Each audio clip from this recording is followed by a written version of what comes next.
apabila ada tudingan intoleran, tudingan nih persepsi diskriminatif.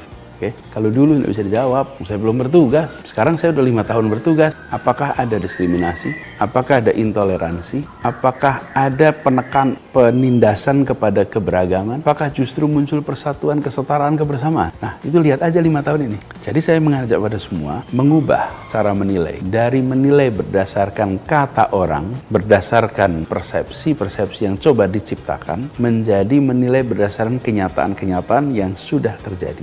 Karena saya sudah memimpin selama 5 tahun. Lain kalau saya baru mau bekerja, saya sudah bekerja selama 5 tahun. Lihat aja di sini. Nah, itulah justru malah menggarisbawahi bahwa di Jakarta alhamdulillah persatuan terjaga, kesetaraan terjaga, keteduhan terjaga. Kami menjaga persatuan, membangun keteduhan, ketenangan.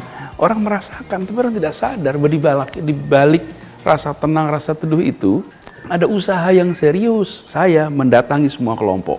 Paling kiri saya temuin, paling kanan saya temuin, paling bawah saya temuin, paling atas saya temuin, semua saya temui. Ada orang-orang yang kalau saya temui ramai jadi berita. Ada yang ketika saya temuin nggak pernah jadi berita. Tapi itu kan masalah pilihan media memberitakan yang mana, bukan? Sebagai gubernur, saya mendatangi semua, baik yang diberitakan maupun tidak, baik yang diramaikan maupun disepikan. Tapi tugas saya menjangkau semua, sehingga ada situasi apapun saya bisa menjangkau. Jadi ketika Jakarta 5 tahun ini alhamdulillah kita syukuri hubungan antar umat beragama tenang, teduh. Cek aja faktanya.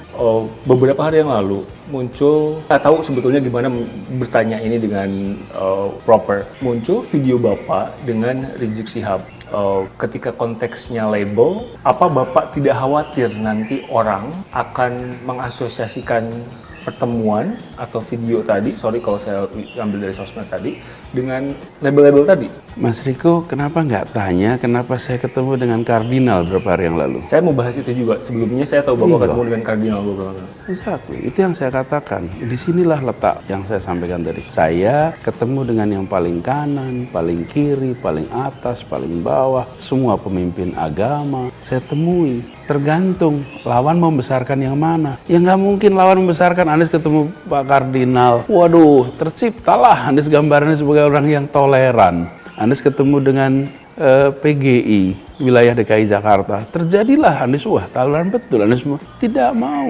Itu yang saya katakan tadi. Ya bagi lawan, ciptakanlah persepsi sesuai keinginan dia, ya nggak apa-apa. Saya sebagai warga Jakarta ini harus menjangkau semua. Tidak boleh saya bilang begini, saya menjangkau semua kecuali A, B, C, D. Nggak bisa. Ada undangan nikah, saya nggak mau nanti nikah takutnya rame. Tidak, ya undangan nikah saya hormati. Orang tua menikahkan anaknya dan mengundang saya untuk ikut hadir, saya dapat kehormatan. Kalau Mas Riko mantu, saya datang juga. Kalau kemudian tokoh ABCD mantu, dan saya tidak khawatir nanti diramaikan. Nggak apa-apa. Yang melenceng itu pikiran mereka, bukan langkah saya. Kalau saya datang ke tempat perjudian, saya datang ke tempat yang ada pelanggaran hukum, lah baru saya ini melakukan masalah. Lah kalau saya datang ke sebuah pernikahan yang disebut itu tempat majelis yang doanya sangat diterima, ya mulia betul kehadiran itu. Jadi saya nggak terlalu khawatir. Dan saya sering sampaikan, belajar dari sejarah. Sejarah itu membuktikan pelabelan-pelabelan lain-lain itu